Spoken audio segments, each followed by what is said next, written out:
Hi, my name's Charlie King. I'm with Heroic Fatherhood, and this is your Mentor's Moment.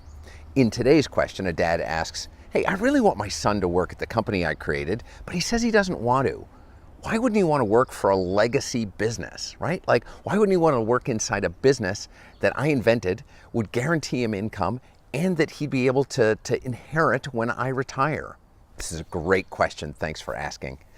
You know, I don't know any successful parent that doesn't wish that their child would find the same success and happiness that we found inside our business, right? Like, it's the entrepreneur's dream is I'm going to build a business.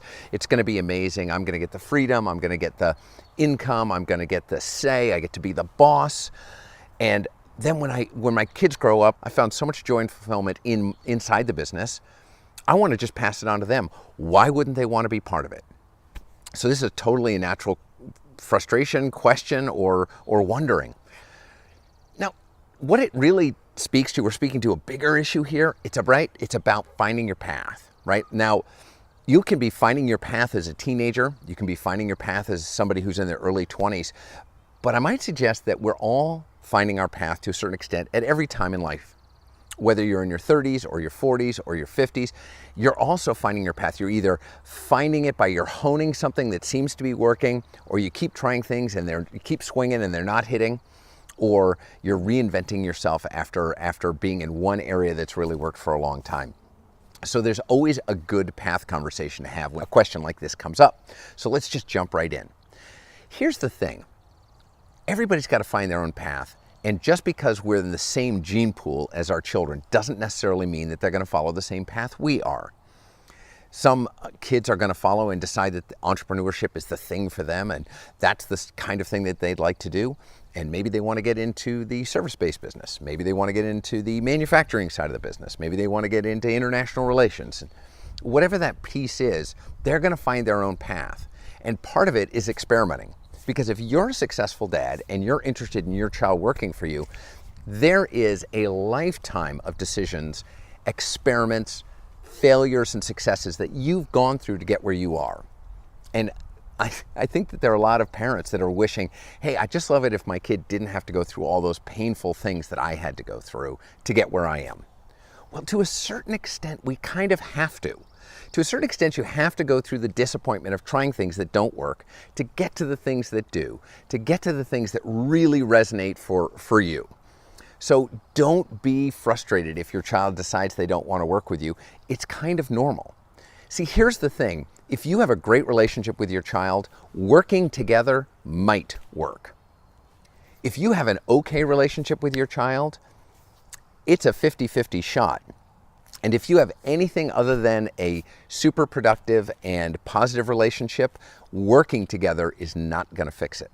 See, here's the thing. You shift roles when you start working together.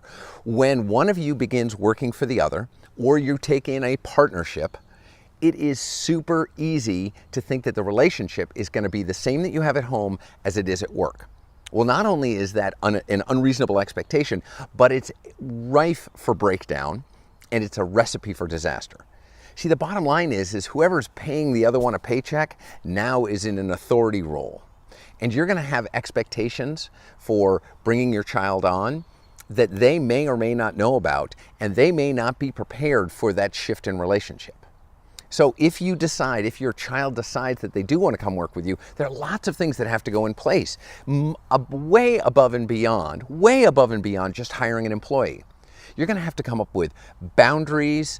You're going to have to come up with agreements. You're going to have to come up with specific structures. You're going to have to talk directly to expectations, even more so than with an employee. And it is going to take more energy to bring a family member onto the company than it is to bring an employee. Because if an employee doesn't work out, you just fire them.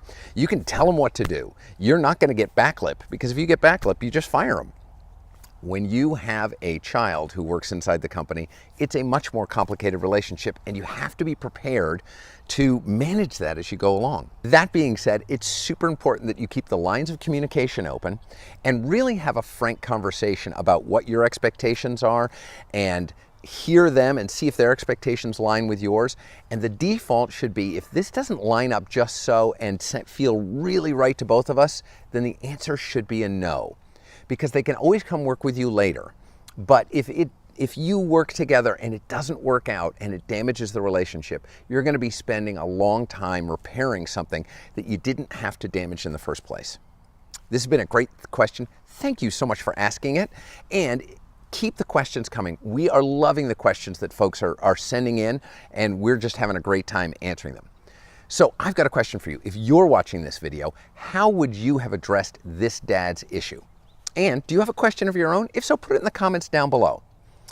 And lastly, remember, we become better men by spending time with good men. My name's Charlie King. I'm with Heroic Fatherhood. Thanks so much for watching, and have a great day.